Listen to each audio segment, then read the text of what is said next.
Can everybody hear us? Yes, I can. How are you? I'm doing well. How are you doing today, sir? I'm doing great. I'm starting to warm up a little bit. The sun's out. Life's good. It's been cold. Yes. Well, that's Indiana. Yep. Let's hopefully we can enjoy a little bit of a warm spell this weekend. They're telling us. Hopefully, yep.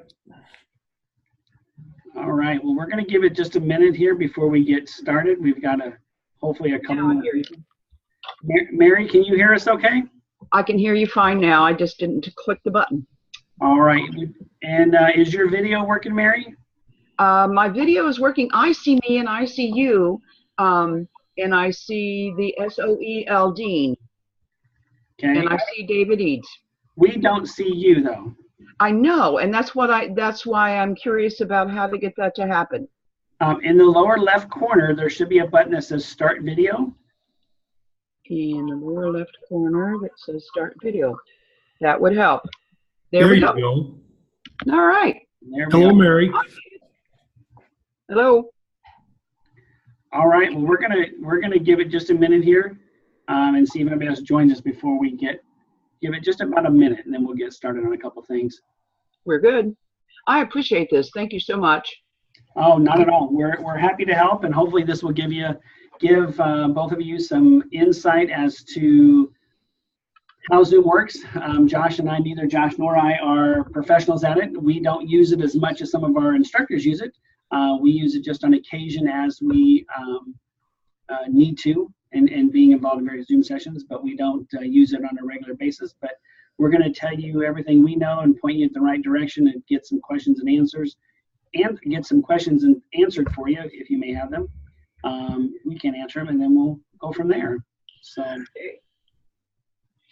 We use Zoom a lot in the principals preparation program, and it's a great avenue. It really is. I will tell you the thing that I've kind of ran into, and I think this is it's a weakness of the principals program, and I've talked about it with Nate, and he's aware of it as well, that the participants don't have to tune in. And if you set up a time for them, say what I like to do is like on a Wednesday night, say at 7 o'clock, and they don't tune in, maybe there's 8 people in the cohort and only 3 of them actually tune into the meeting. It gets recorded so people can go back and listen to it. They get the same points and so on, but there's no involvement. And once people understand that they can do that, to be honest, they kind of blow off the Zoom meetings a lot of times. And I've had some students who have never participated, but they still get the points if they listen and make a comment, in the discussion. So that's really the only negative I see with it. And that's one of the questions I have is where is the student teaching program as far as attendance for the Zoom session and participation in the Zoom session?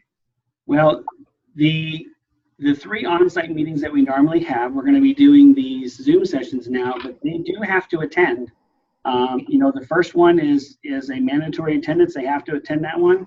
And Josh, correct me if I'm wrong here, but what we talked about before was that first one is obviously mandatory attendance. They have to be there. That first one is in my opinion, the most crucial of the on-sites because you're going over all the nuts and bolts. Right. They have to be there. They have to attend. The second session, the on-site session, from our understanding, and Josh and I have never taught the courses. We just talked to other instructors who have taught them. But our understanding from that second session is that a lot of that second session is used to give a lot of the candidates one-on-one feedback. Right. What they're doing, how they're doing, what improvements they can make, and so on. And so we talked about that second meeting. You can run it as you can do various things. You can run it as a whole group session, and maybe it's a shorter group session where you go over nuts and bolts with everybody. And then you schedule individual Zoom sessions with each candidate to do individual feedback with them. But somehow they've got to attend that one. And the same thing with the last one. Everybody attends that one because they can still, through Zoom, the students can have access to sharing their screen and they can still present their teacher work sample. Yep. And that's one of the things that at least, and I don't know about yours, David, but a lot of my cohort members, the student teachers, have said they really appreciate having those interactive sessions because they find out that they're not the only ones who are experiencing some of the challenges that they're Sure. experiencing. So those conversations and those discussions, we talk about joys and challenges, and there's a lot of head nodding goes on about, yeah, that's a joy in my classroom too. The children just have different names. So so anyway, I like the fact that we can be able to blend a whole group session with some one-to-ones. But I share David's concern that if people just watch the recorded, how do we do attendance, because those 3 workshops are all required. Right. So well, at this point, we have not told the students that this is an option. We've told them that that there will not be on-sites, that there will be live sessions that they will have to attend. And so they still need to set aside time to do those live sessions, but not, in fact, Josh, you sent out the email. Can you give us a little more insight on that? Yeah, and so actually I just sent an email out to them today, just letting them know that, through Zoom or, whatever medium you decide to use, that would be replacing their on-site. So they don't have to go to a physical location. But our communication with them is that this is still, a mandatory required meeting. Everything they knew up until a couple hours ago today was that they still had to be physically present on site. So for them, I think it's hopefully going to be a breath of fresh air that they have this option now of, being able to do this from home. But that doesn't mean that it can be recorded and I can watch it whenever I want to. This is a live, present, in the moment. You are part of this class that's happening. Yeah. Would you recommend that we go ahead and record it and give them the opportunity? Because here's the other issue that we may run into. You may have people, especially younger people, because they're probably more in tune with technology than Mary and I, but they may say, oh, I understand Skype. I use it all the time. I've never used Zoom. And so they kind of fumble through it the first couple of times till they can kind of figure it out, or somebody does some training for them. So what is your recommendation on doing a recording and saying, okay, you can go back and listen to it, but yeah, I guess I'm going to say through no fault of your own, because you didn't know how to do the Zoom, you didn't make it into the meeting the first time. but I think we could use part of that first session to talk about the logistics of using Zoom. I would rather expect to have that conversation at that first Zoom session. I don't disagree with you, Mary, but my concern is, and I've ran into this with older students working on a principal's license, they have a downloaded Zoom, you send them the link, they don't really know what to do with it. They type it and they can go to their browser, they type it in, they hit it, they can go to their browser, but they really don't know how to interact, and it takes them a session or two. Now, that's in the first classes. Once you get through to about the second or third or fourth class, they're old hands with it. But that's my We only have 3. Yeah. Yeah. Well, go ahead, Josh. I would say I think it's fine to record it, but that doesn't mean that you're excused from actually attending the live session. The live session. If they want to go back and review what you talked about and had a question and want to review that recording, I think that would be fine. Mm-hmm. But it in no way can substitute as me not being present for that live session because I'm just going to watch the recording. That Okay. is not an option. Yeah. Got it. Thanks. Yep, I would agree. And I think to piggyback on what Josh said, I think,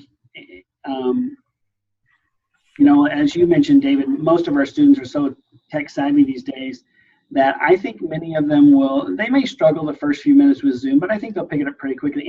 And when they're joining a Zoom session, there's very little they have to do other than click on the link, and kind of like you guys did today, you just clicked on the link and joined. There's really not a lot more you have to do. Somebody on, the instructor may have to say, like I did with Mary a while ago, hey, don't forget to start your camera, or make sure you turn on your sound or something like that. So that we may have to do some of those things. But overall, there shouldn't be too much going on there. And I think that's something you have to kind of play by ear. You troubleshoot those issues as they come up. And I plan on giving them a little bit of a primer in an email when I send the link to them. Yeah, that's great. That's great. Okay, well, let's... demonstrate some things? Is that up next? Yeah, that's what we're going to do next. In fact, it looks like we've got Leslie joining us. Leslie, can you hear us? Yes, I can.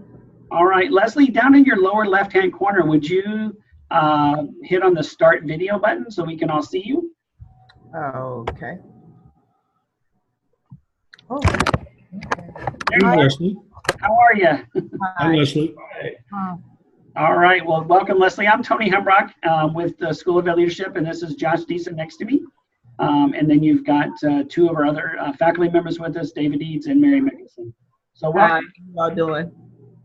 All right, well, we were just starting to talk a little bit about Zoom and what Zoom is about. So you joined us at a perfect opportunity here, and we're gonna go through things. We have just a short agenda that Josh and I have that we're gonna go through and talk about. The first one we're gonna talk about is establishing a Zoom account. There are different ways to do a Zoom account, and I'm gonna give Josh an opportunity to talk about this one since you've done it. Yeah, so I don't know if all of you have already signed up for a free account using maybe your email address. And so that's something you can do. It's really easy. When you go to the Zoom page, it'll have a link that you can click on to create an account. And then when you do that, just zoom.us. I think it's zoom.us.com. Is that right? Yes. Yes. Yeah, if you just type in zoom.com, I think you'll get it. Yeah. The thing is, there's a minute limit, right? Correct. 5 minutes. Right, and so one thing that'll take, I think, a little navigating through that, because with the free account there is a 40-minute limit, and so I know we discussed it as a group in the suite here, that probably one of the best ways to navigate that would be to maybe try to set up your materials in 40-minute chunks.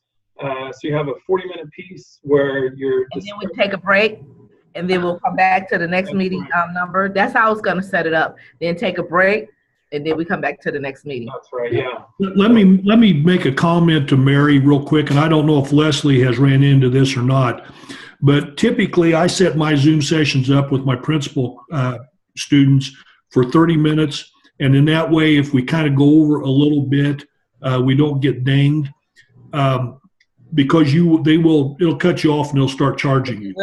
And there will be a warning that'll come up a few minutes before the session is over that you're running out of time. And the only thing I would say there, Mary, is be careful, because of all of a sudden you'll say, oh my God, we're done. And you kind of panic a little bit. And so you got time to wrap up the session and to do all those things. It's just something that happens, and actually it's a good thing that it happens, so you know that it's there. But I think Leslie's got the right idea, and so does Josh. You just reschedule chunks of your class. Yeah. So it's just the university's not going to provide the unlimited accounts. We'll just use the free account. At this time, that's correct. That's what Josh and I have been told, is that right now the university is not going to provide those free accounts. Okay. Now, if you want a chance on using the one that Brightspace offers, you can, but there's a lot of glitches with that one. There's a lot of glitches with Brightspace, period. Yes. Yeah, I've heard that as well. And I tried to use it as well as David. I tried to also use it with the PLP course. Yeah. And Yeah. It's a pacing thing. Yeah. So I think if you were in the middle of a conversation, it was kind of hot and heavy, have stuff going. I mean, there's guys, take 3 minutes, get a breath, and we're going to go right back into it. And that's an option. So it's a start the session, and as David said, 30 minutes, kind of wind that first one down, take 5-minute break, come right back. So we just start a session, end it, wait a few minutes, start a session, end it. Or if you had an assignment or something you wanted them take 15, 20 minutes to review the handbook. We're going to come back in 20 minutes and talk about what you looked at, what you did. You have some flexibility in that, I guess is what I'm saying. Okay. Now it's my understanding, though, when we chunk it out like that at least the way I would perceive it, Leslie, maybe you would have an idea on this, that we literally have to, if we want to do, let's say 5 chunks of 30 minutes, we have to send out 5 meetings, 5 meeting links to the students so they know to type those and to join the meeting. Yeah. Okay, we're in agreement on that then. Okay, good. Okay, so it'll be a different You know number that what? time segment. Actually takes you up to 45 minutes, but I will probably do 40-minute chunks. It takes you actually up to 45 minutes. Oh, it will. Mhm. And as a free time? Mhm. Okay. On the website, it says 40 minutes. Maybe they give you 5 minutes of grace there. Yep. And also, scheduling a meeting, as you'll see if you haven't done that before, it takes about maybe a minute. I mean, it's super easy to schedule a meeting and send out a link. It's Hold on, please. Now, David, so you've used Zoom a lot. You're familiar with setting up meetings and things like that, correct?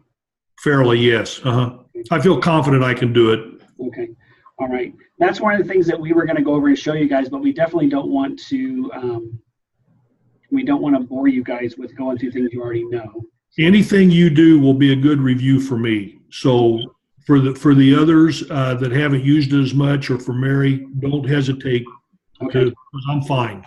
Okay. And Leslie, I don't know if you heard that, but we are going to go over some basics with it. You may already know some of this, but we're going to go over a few basics of some how to set up meetings, those kinds of things. Okay. So what I'm going to do here is I'm going to share my screen, and I'm going to pull up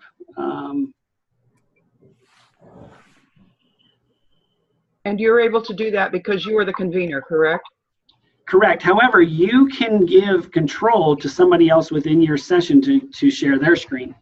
Okay. You can do that. So right now, I'm on the Zoom site here, and I'm going to go back here. If for some reason I do something that cuts us all off and ends our session, I would just know that hang tight there by your email or whatever, and I will open it back up and send you another quick invite to join us back. But I want to go back here. That's what I'm going to try to do here, if I can get to this. So you put together this step by step, right? This is not a Zoom thing. No, this is not a Zoom thing, but we're going to take you to the Zoom page where you can, we can show you that and how you can set it up. Would you folks agree that if you're going to use any documents in your lesson, it's a good idea to have those open beforehand so you can split your screen or share your screen and get right to those instead of trying to get them open after you start the meeting? Absolutely. Yep. I learned that the hard way. I think that's just a time management Sure. chunking thing, yeah. But all we have to do is have them open on our desktop, right? We don't have to open them anywhere else. Correct. Okay. All right. So let me. Because they see everything that you do on your dashboard or whatever you do, they can see it once you share your screen. Oh, okay. Everything. All right. So once you're in your account, this is what it looks like. So you'll have this here, and you can see. I'm gonna slide us down here a little bit, so you can see I'm in this account. I'm actually in the Soel Dean account that we have here right now. And over here on the left hand side, you'll see the profile, which is the screen we're on. And if you go to meetings, we're only seeing your Word file. You are. Mm-hmm. Yep. Well, at least I'm only seeing the Word file. That's all I see as well. Yeah. How about that? No. Still no. Okay. Let me go. Let me do this. I like this because we're all sort of learning together, and that's great. All right. Let me. Cooperative learning, Mary. Oh, is that what it is? Cooperative learning. Remember that from years ago? Yeah, I do. All right. What do you see now? Now we see the Zoom. You See the Zoom, schedule a meeting, schedule a new meeting. Okay. All right. So once you're on your Zoom site here, you can look at your profile, which is what I was on earlier. The profile basically just shows your name and information about your email and all those kinds of things. But when you go to meetings to set up a meeting, you just go to meetings, click on schedule a new meeting, and then just fill it out. And so you can do one, whatever you want to be called. You could call this your, first workshop one. oops, if I could spell today, first onsite. I'm just going to do it that way. And then you choose the date and time down here. Whenever you want it to be, choose your date and time. I'm just going to choose something randomly, 3 p.m. The duration of your meeting, it defaults at an hour. This one defaults an hour now. On the free account, it probably is set up a little differently. But since I'm on the unlimited one, it lets me choose a time here. But then when you go down further, you can set it up as to the video, host, and participant. So when they log on, is your video automatically started? Other meeting options at the bottom down here, you see where it says that they require. I never check that they require a password, because I've been on some of those, and then somebody sends out the wrong password, and then they can't get it, or students can't find it. So I never do that one. But the one that you can do here at the bottom, this is interesting. So one at the very bottom is record the meeting automatically.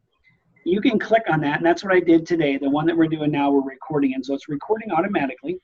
And so you can click that. So as soon as you start your Zoom session, as soon as you click on the start button and start that Zoom session, it will automatically start recording everything. You don't have to set it that way. You can manually start your recording when you're ready to. So if you come into your Zoom session and you start it up and you kind of make sure everybody's there first, and you kind of take your attendance, what everyone do, and then say, okay, I'm going to start the recording because we're going to get into our material for today. You can start your recording there as long as you don't forget. I tend to forget sometimes, so I want to make sure I start at the very beginning, even if I'm just doing preliminaries. And so Can we go back up? Go ahead, Mary. Can we go back up to the recurring meeting place? Yeah, absolutely. Is that a way, and this is just a novice question, could we go ahead and kind of schedule the day using the recurring meeting?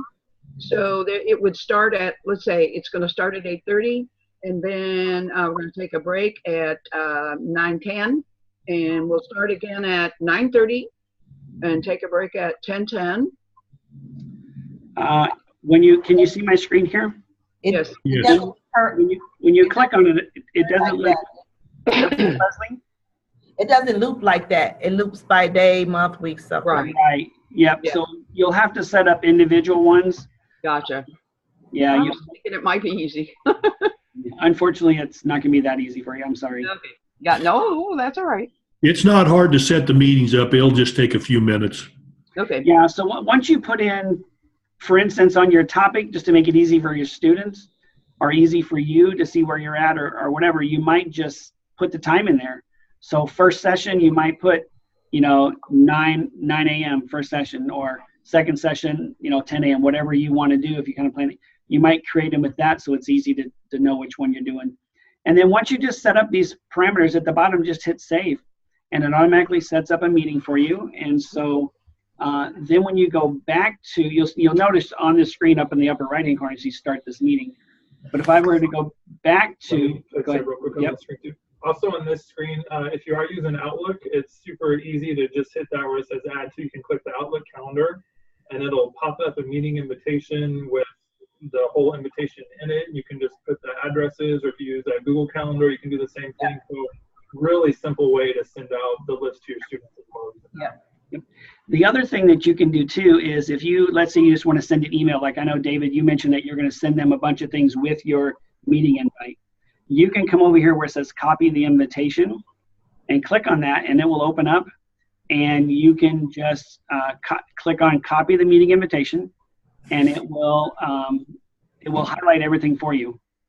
And you'll notice it says copy to the clipboard. So then when you open up your email, you can paste it right in your email, and it's got everything there for you. And so it has the link, which is right here. Got the link for them to click on to join that first meeting. And you'll notice the topic right here says first onsite that I just did. And so if you set yours up by, first session 9 a.m. to 9:50 or whatever whatever you put down there, 9 to 9:30 or whatever, your students will see that. They'll know, oh, this is the first session, and know the time, so they know which one they're clicking on as well. And so you can do that, and then you can copy it straight in your email.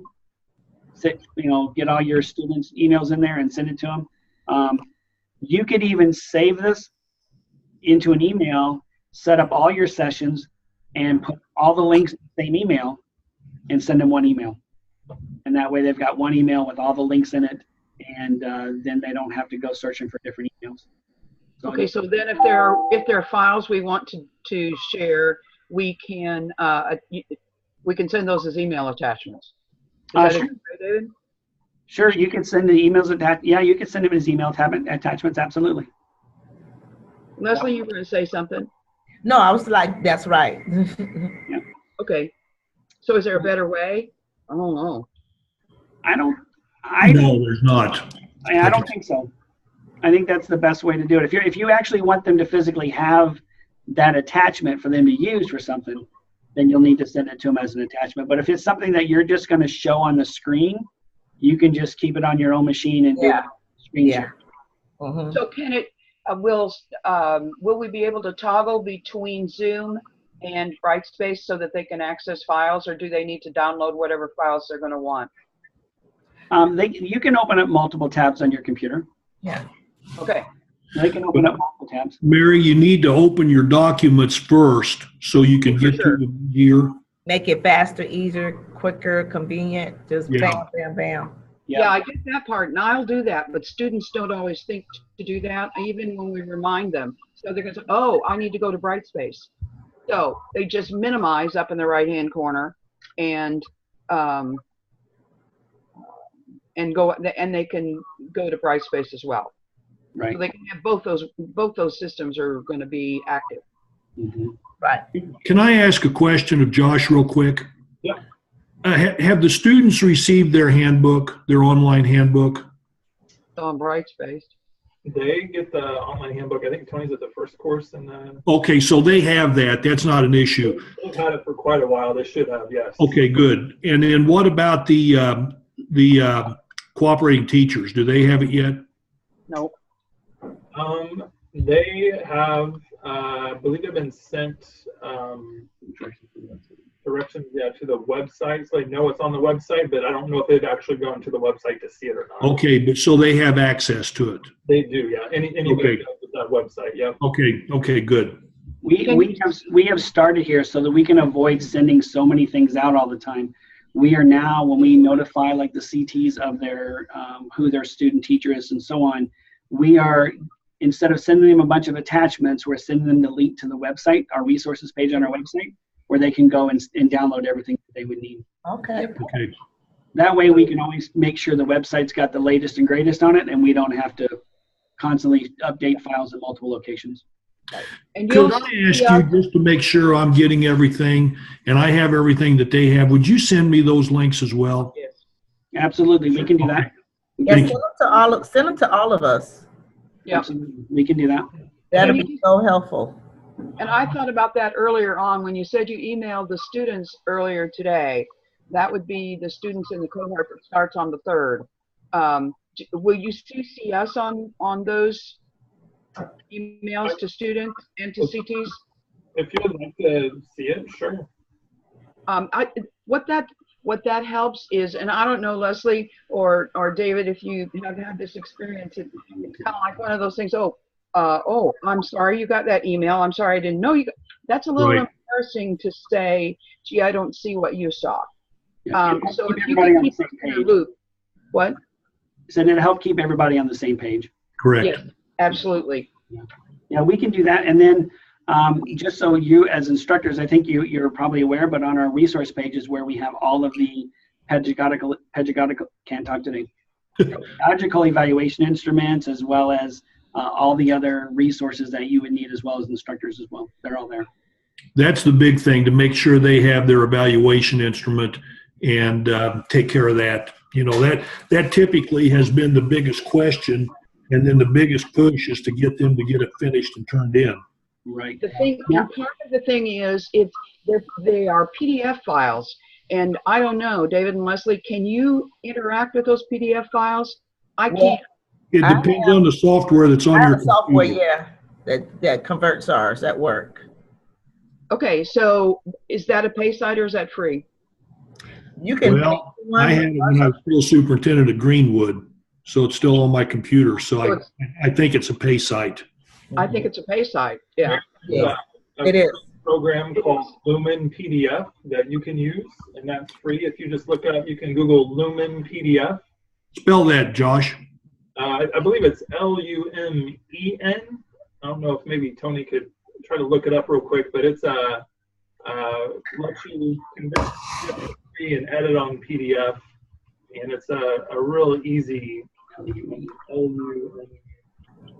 It's L like, yeah, okay, thank you. PDF. Okay, Lumin, it's IN. Lumin, LUMIN. PDF. .com. Yep, .com. So you can view, edit, and share PDF files with that, and it is free to use. I think they have some paid if you want to do certain things with them, but to just do simple edits and stuff on a PDF, really easy to use. Actually, this is integrated within Google Drive, so if you use Google Drive, Lumen PDF is already a part of that. Really? Oh, okay. Yeah. That's Now, good to know. Thanks. The other thing that you can do too, and let me see if I have a, let me look here real quick and see. Let me see if I have this. Can you guys see the PDF I just opened on my screen? Yes. Yeah. Yes. Okay. When I open, we have at work, we have the Adobe Acrobat Pro. Right. If you have that one, it automatically opens with this bar here on the side. And Yes. you can say edit PDF, and when you click on edit, it allows you to start being able to interact with it. But only if you have the paid.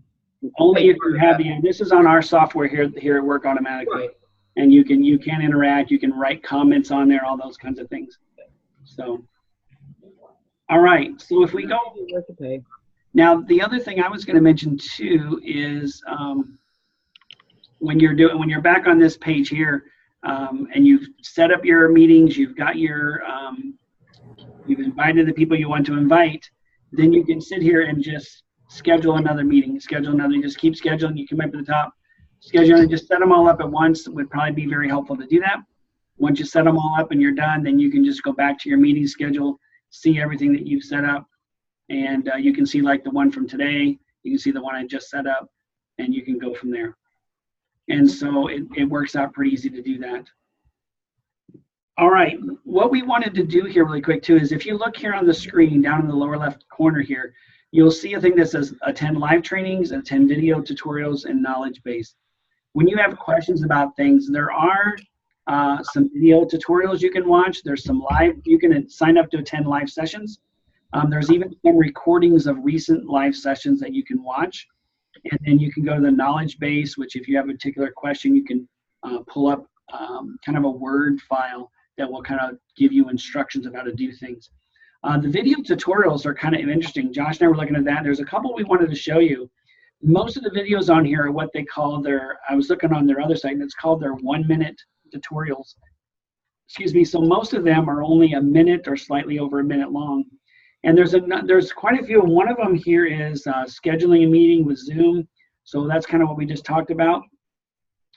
That one's a good one. You can, the other ones we were looking at that we want to show you and talk about is the meeting controls and how to use,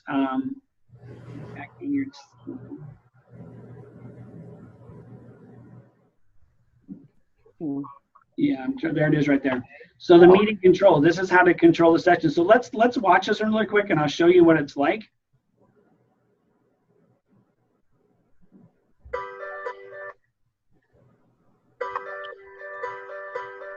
Once in the Zoom meeting, there are a range of controls that can be used. Simply select the microphone icon in the bottom left-hand corner of the Zoom meeting window to mute and unmute yourself. The same can be done with video by selecting the video camera icon. You can select Invite to invite others to the Zoom meeting through email. You can see other participants by selecting the Participants icon. You can share content by selecting Share Screen, and you can chat with others by selecting Chat. You can also start recording by selecting the Record button. If you're the host of the Zoom meeting, you'll have additional controls under Participants. By selecting More, you can allow a user to record, rename them, or even remove them from the Zoom meeting. You will also be able to mute and unmute all participants within the Zoom meeting.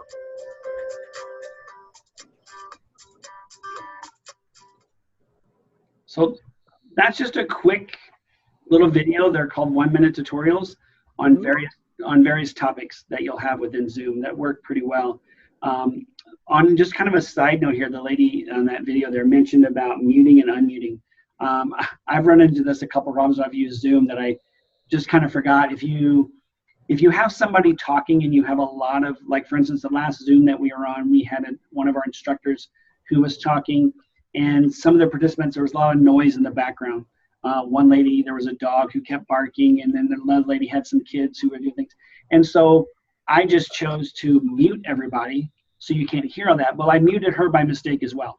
And so if you have a participant who's talking but it's pretty noisy or things are cutting in and out, sometimes it's helpful to mute all the other participants. And so once you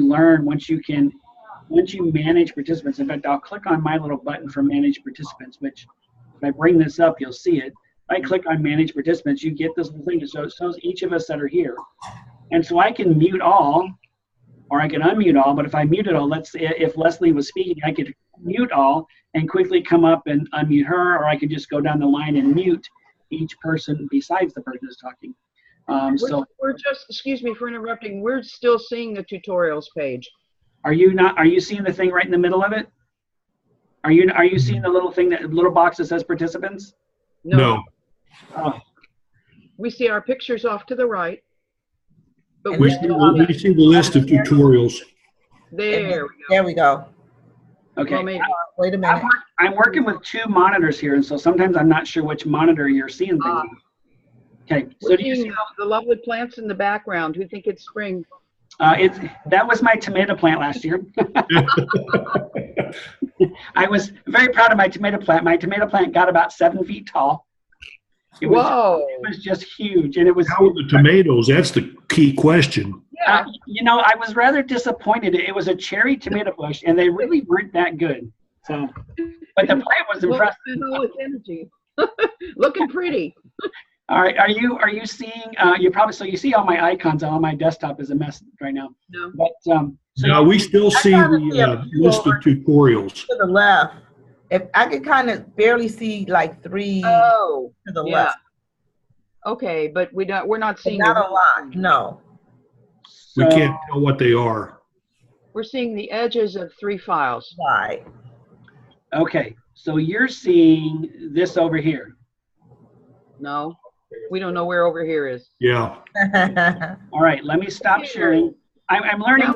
So I told you I'm not a pro in this either. So what happens is when you share your screen, you need to share each part of your screen. And so, for instance, I'm going to go back right now and share my desktop. So now are you seeing my desktop with the list of participants? There you go. Yes. We got it. So every time you do it, you got to stop sharing what you were sharing and share something new. So now you should see that list of participants, and you can see the toolbar at the top right there. And so on that list of participants again, I could go down and I can mute everybody individually, or we're still not seeing that. We're still only seeing your homepage or your screen. We see your desktop. Okay. Well, I don't know why that's not letting me show you that. That's interesting. Maybe because it's a pop-up window. Maybe it's because it could be because it's a pop-up and it's not allowing you to see those. Now we see it. We saw it for just a minute. We're seeing you and Josh right now. And for just a second, we saw the bar at the bottom with the mute and the video and the other bars. Do you see the bar? You see the bar at the bottom now? No. We've got a bar now that says, I've got a bar that says invite participants, share screen, chat, record. Yep. Yep. I don't have that bar. You have to touch, did you touch your, I gotcha. Touch it. Yeah, once you touch it, it'll come up, yeah. Got it.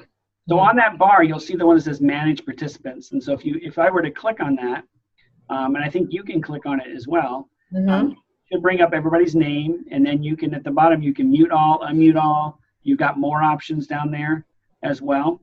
And then I could go in if I needed to, and I could unmute, I could mute everybody. If Leslie was the one talking, I could mute everybody but Leslie, so that any background noise that somebody has, not everybody's hearing that. And it really will clean up your recording and clean up things. And I don't think it hurts to tell your participants either to say, hey, if you, before the session starts, hey, if there's a lot of background noise, please try to limit background noises, da da da da da. Dean, you're the only person, only the host can go in and mute everybody. People, yeah. Because the participants can just mute themselves. Yes. Right. Okay, that's what I thought. Yes. Yeah, that is correct. So I'm getting ready to mute myself. I have a meeting. That's what they were coming in to remind me. So I have a meeting. I'm getting ready to mute myself and go over there to that special ed meeting. All right. Well, okay. Well, Leslie, we don't know if we'll be here when you get back or not. So we will have, this is being recorded. So if you wanted to review more later, once it's done, we'll send the link to all of you of where it's at. Fantastic. It was nice meeting everyone, and God bless. Good seeing you, Leslie. Take care. Bye-bye. All right, so let me look and see what else is on here. So we have a few other things about, on the tutorials, there's a few other tutorials we would recommend that you go and watch. Some of them are about sharing your screen. So we'll give you some more insights on how to share your screen and what you can do. And when you share screen, you can also give, I believe, David or Mary, would one of you click on the share your screen at the bottom? Sure. Yeah, I did. And now, does it allow you to click on something to share? Does it show? It does. Are you seeing my email? Nope. I clicked on the Zoom free account box that I have on my desktop. So once you click on it, then go down in the lower right-hand corner and click on share screen. Oh, okay, got it. Okay. And it's also got emails there. There's an email I've had with Josh sent me with the Zoom session. Yep. So now we're seeing David's little box there. Right. And it says at the top, you are viewing David.Ead's screen. Mm-hmm. And so that's what you would do when you have a student that wants to share something, like in your final session when they're sharing their work sample. They would click on share their screen, click on what they want to share, and then click on the word that says share screen, and they can show all kinds of stuff that they want to show. The problem they're going to run into is, like I did a while ago, changing documents. So if you bring up one document, they may have to say stop sharing and then share again, click on the new document, and share screen. They may have to keep going through that process to bring up multiple documents at once, or multiple documents over time. They won't be able to switch between documents without sharing each one differently. So are you seeing my sticky notes? It shows, Yeah. yep. There they are. Yep, I see them all. So Yep. now, how do I, so now how do I get out of that? Just click on stop, go put your cursor up towards the top, and you should bring down something that says stop sharing or at the bottom. Yep, I saw. Got it. Oh, that's pretty easy. Yeah, so it's pretty easy to do that for the most part. Yep. The key to it, Mary, is every time you go through it, it gets easier. The key is like any lesson or any hands-on work. The more you do it, the better it gets, and the closer the intervals are, the better. Yes. So, but it'll come back to you quick. Yeah, and what I have found is the students in the transition to teaching program are very, very tech savvy. Sure. So I think they're going to catch on very quickly. Well, they'll know more than we will. We just have to kind of act it out. Yep. Josh, have the transition to teaching students, have they been using Zoom in other classes? Not that I'm aware of. Okay.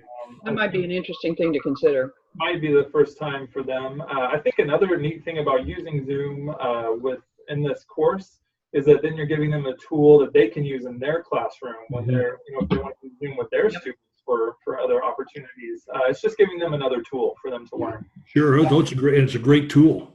Let me piggyback on it and say it is possible, though, that some of them may have been exposed to Zoom, because there are some of our instructors that do use Zoom in their sessions. Even though we have online, we have a number of instructors that hold like weekly Zoom sessions just for that face-to-face contact. And so you will likely run into some that are familiar with it, but not necessarily, because it's not a required component of all of our courses. Yeah. Okay. Is there any way that whoever does that orientation course, whoever does the revisions to that orientation course, the first one they have, if that could be part of what's included in that course? Yeah, we'll make a note of that. That's something we can definitely bring up. In fact, that's good point. We're actually working on that orientation rewrite as we speak. It's being worked on, and next week we're meeting to do some more work on that. So Gotcha. that's something we can bring up. Absolutely. Yeah. The other thing I would say too is eye contact. You guys are because you're looking straight at your screen, and I'm looking straight at my screen now, is not a big deal. But I'm using two screens, and so sometimes I'm looking at my screen over here instead of you, and so some of that's a little bit odd, and so your students may need to know if you're using multiple monitors. Sometimes you may not be looking directly at them, or the same with them. If they're sharing their screen or they're doing something, if they're not looking directly at the camera, then in fact, if I'm looking at the camera right now, so I should be looking like I'm looking straight on at you. But if I'm looking down at Mary or looking at David, the eyes kind of wander. So it looks a little bit odd sometimes with that, but that's something I think everybody just kind of gets used to. I'll tell you what gets odd is when you see family members standing in the background watching, and kids walking through the room, and they stop to ask mom or dad a question, and it gets interesting sometimes. It's life. It is life. It is life. Life. It is. Well, that So kind help me out here. I'm seeing David speak. David is who I'm looking at right now on my screen. Tony, when you were talking, I saw you. So how's that happen? I see me full screen, and I don't need to see me full screen. Okay. So you should be able to see all of us at once. Yes. I see you and Josh are the main screen that I see, and then I see insets for David and me. Okay. Okay. See, on our screen, my screen now, I see all three of us are the same size. Me too. Oh, okay. Now I see only David and the insets. Yeah, the program knows, and you'll notice every time somebody speaks, the little box is highlighted. It's got like a word around it. But when it changes, talks, it changes. The computer just picks it up and knows who's speaking. And okay, so do you see me when I'm speaking? Oh yes. Well, I see you all the time. So Mary, you In can the inset. what you see on your screen. I'm trying to remember where that's out on there, Tony. I know if it's There's something you can hit that changes that layout. Okay. Because So I don't Mary, know if it's up in the upper right-hand corner, you'll see something that says Gallery View. yes. View. If you click on Gallery View, it will show everybody the same size. But, can you change the number? Like if there are, let's say 5 people in the cohort, will make it easy. It will make it automatically. It will make it automatically. Mhm. Okay. So if there are 6 people in the cohort, it will show 9 places, or I don't know. If there are 3 of us now and space for 4. Well, there's space for a lot more. Yeah. As people add, it will shrink down the picture of everybody. Got it. And so it will, if you had 10 people on here, it would show all 10 spots. Okay. They just wouldn't be as big. They would, right. Yeah. Okay, so you all have been looking at this, you all have been using the gallery view, and I've been using the whatever the other view is. Yeah, the full view. The speaker. Got it. Okay. Yep, and so you can do that. It all depends. Like, for instance, I would recommend if you're looking at, let's say on your last session where people are doing their presentations, I would have everybody click on speaker view. Then they're seeing that one person full view and can see them, and they're only seeing everybody else just on the small thumbnails on the side. Gotcha. So that would be something they could do. Absolutely. All right, and we can practice some of that in Workshop 5. Absolutely, and that was the other thing that I was going to mention as well is, there's not really much else that Josh and I wanted to go over. I want to give you just some basics here, show you where you could find some information, and we recommend that you try to practice. If you have a family member or something that you can, send them a link, have them log on, have you practice some things with them. We recommend that you do something like that to get some more practice.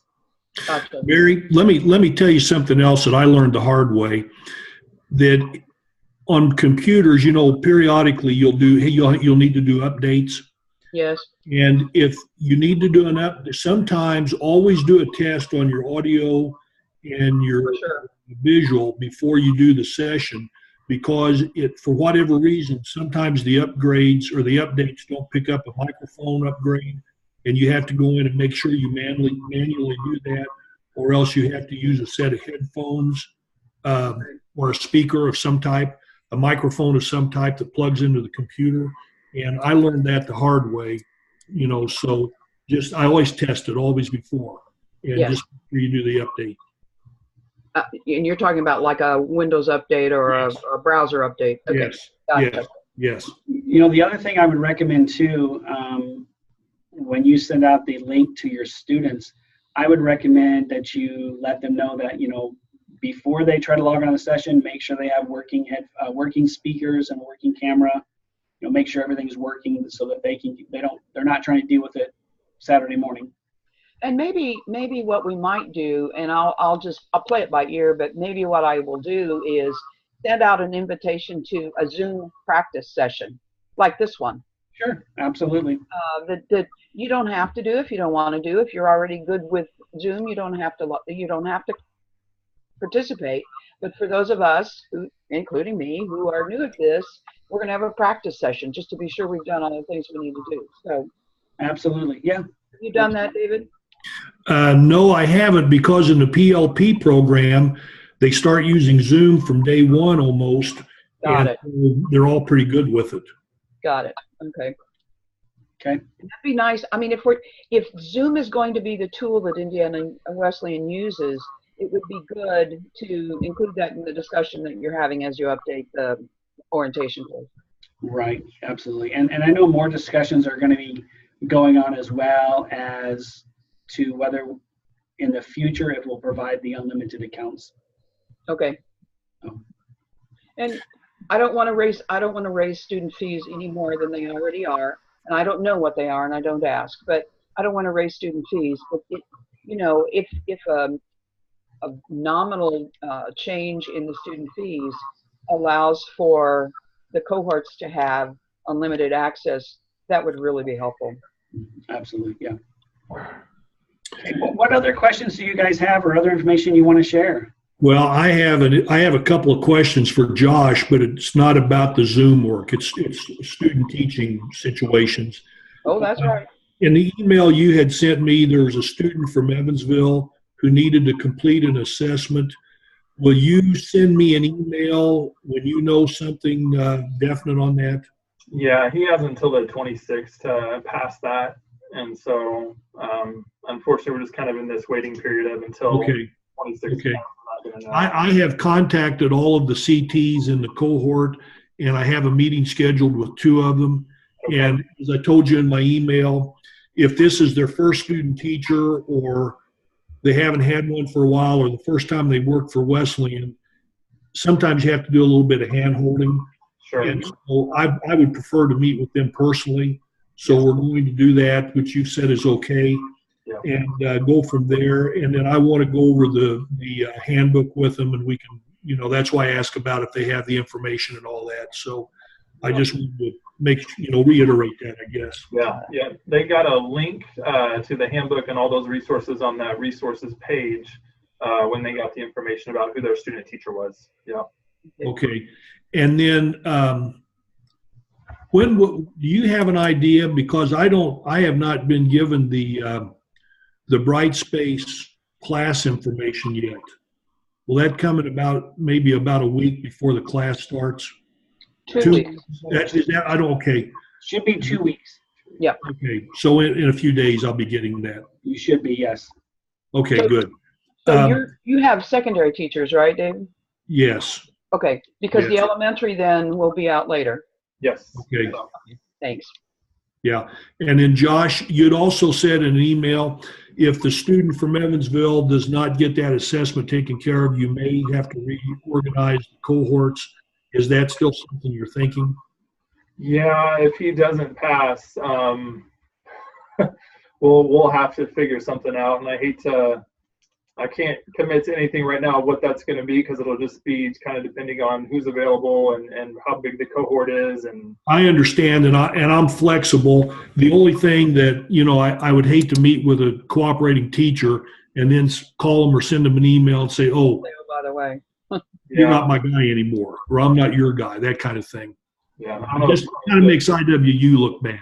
Yeah, one of the things we have to look at and this is a question, once we know whether that young man is whether he passes or doesn't pass, he can move forward.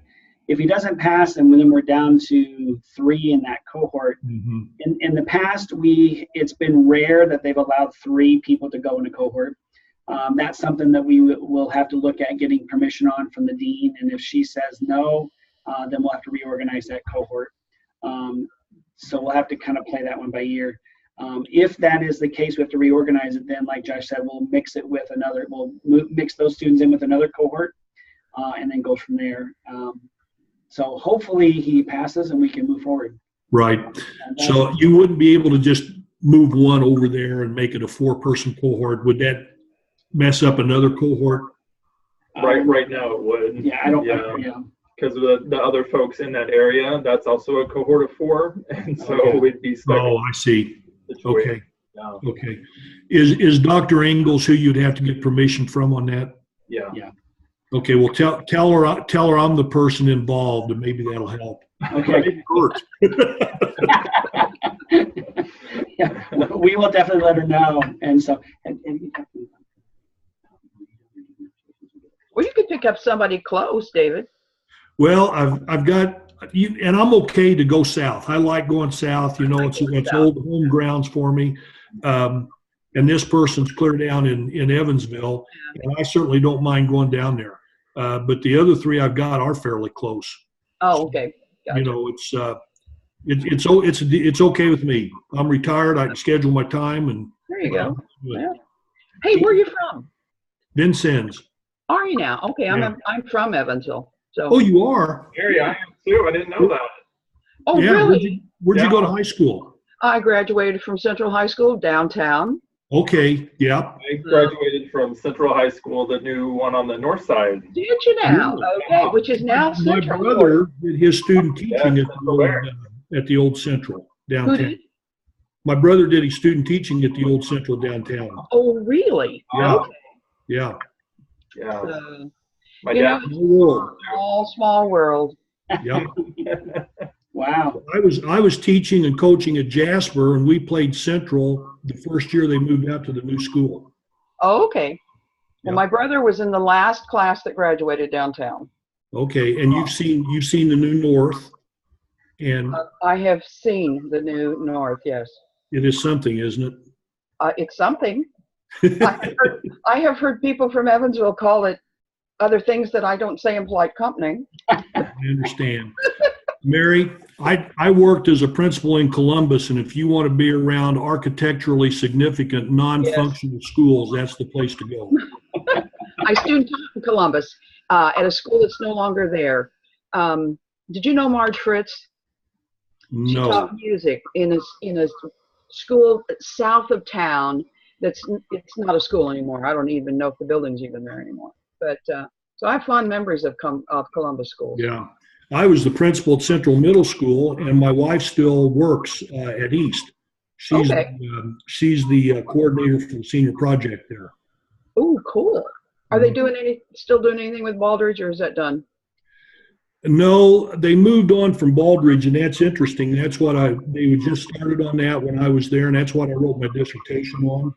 Uh-huh. And Baldridge turned out to be just an assessment program more than anything else, and it really did not function as a school improvement model like a lot of people thought it would. And I don't know. It was interesting. I had several people, you know how you do your dissertation, you have to go through the University of Michigan. And I had several people buy a copy of it because, boy, it was a pretty hot topic for a while. Mm-hmm. But you don't even hear anybody talk about it anymore. Well, I haven't heard anybody